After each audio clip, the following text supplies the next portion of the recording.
শিৱৰাত্ৰি পূজাৰ শুভেচ্ছা জনাই ভিডিঅ'টো আৰম্ভ কৰিছোঁ। স্বাগতম জনাইছোঁ সকলোকে আজি নতুন অন্য এটা ব্লগলৈ। আজি ভিডিঅ' এটা আৰম্ভ কৰিছোঁ বহু দিনৰ মূৰত। এইখিনি ভিডিঅ' কৰিছোঁ মই বজাৰ কৰা দিনাখনৰ পৰা। তাইজ দেখিছেনে, সেইদিনাখন বজাৰ কৰি আনিছিল আৰু মন্দিৰটো সম্পূৰ্ণ হোৱাই নাছিল নহয়। আমি জল্দি সম্পূৰ্ণ কৰিলোঁ আমাৰ মন্দিৰটো। ভাত দিবৰ কাৰণে মই দাদাক হাঁহো মাৰিব দিছিলোঁ ঘৰৰে হাঁহ। এইফালে হাঁহ নোখোৱা কেইটাৰ কাৰণে মাছ ভাজিলোঁ, এইফালে মাংস। ভিডিঅ'টো কেইদিনমান আগৰে হয় ভিডিঅ'টো। এতিয়াতো আমি তেল খাব নোৱাৰা হৈ আছোঁ, হবিজ খাইছোঁ।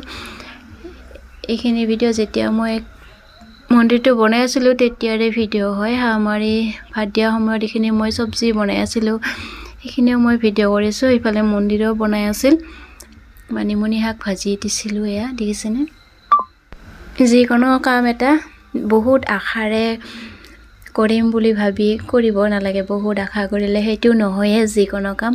ঠিক আমাৰো তেনেকুৱাই হ'ল।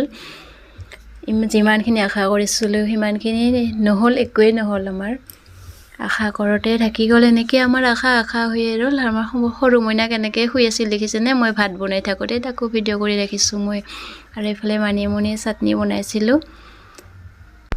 বহুত সপোন আছিল আমাৰ শিৱৰাত্ৰি পূজাৰ দিনা আমি ভালকৈ পূজা কৰিম, ডাঙৰকৈ নাম মাতি ধুনীয়াকৈ পূজাৰ দিনটো কেনেকৈ চলাই নিম ধুনীয়াকৈ ভাবি আছিলোঁ বহু দিনৰ পৰা।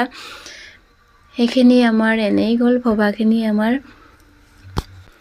মিস্ত্ৰীখিনিকো কৈছিলোঁ আমি আমাৰ মন্দিৰটো সোনকালে উলিয়াই দিয়া, আমি সোনকালে ল'ব লাগে, 2-3 দিনৰ ভিতৰতে উলিয়াই দিয়া বুলি সোনকালে যেনেকৈ ক'লোঁ তেনেকৈ আমাক উলিয়াইও দিছিল মন্দিৰটো। কিন্তু আমিহে এতিয়া কৰিব নোৱাৰা হৈ থাকিলোঁ। আমাৰ মন্দিৰটো সম্পূৰ্ণ হৈয়ে থাকিল। আমাৰ দাদাহঁতেও ধুনীয়াকৈ ৰং কৰি দিছে, দেখিছে নহয়, ইমান ধুনীয়াকৈ ৰং কৰিছে। পূজা কৰিম ভালকৈ ভাবি। আৰু আজিৰ দিনটোত আমি পূজা কৰিবও নোৱাৰোঁ, এতিয়া হবিজ খাই থাকিব লগা হৈছে। বিয়াতো যাব নোৱাৰোঁ, বিয়া নিমন্ত্ৰণ আছে। আৰু এতিয়া এনেকৈ সিদ্ধ খাই থাকিবলগীয়া হৈছে আমাৰ। চাহ খাব লৈছোঁ। এইফালে খুৰা চহুৰ মোৰ ঢুকাইছে যে তেল খাব নোৱাৰা হৈছোঁ, হবিজ খাই আছোঁ। আৰু এইফালে আলু সিদ্ধ আৰু ৰঙা সিদ্ধ ভাত খাই আছোঁ এইকেইদিন, আলু পিটিকা দি।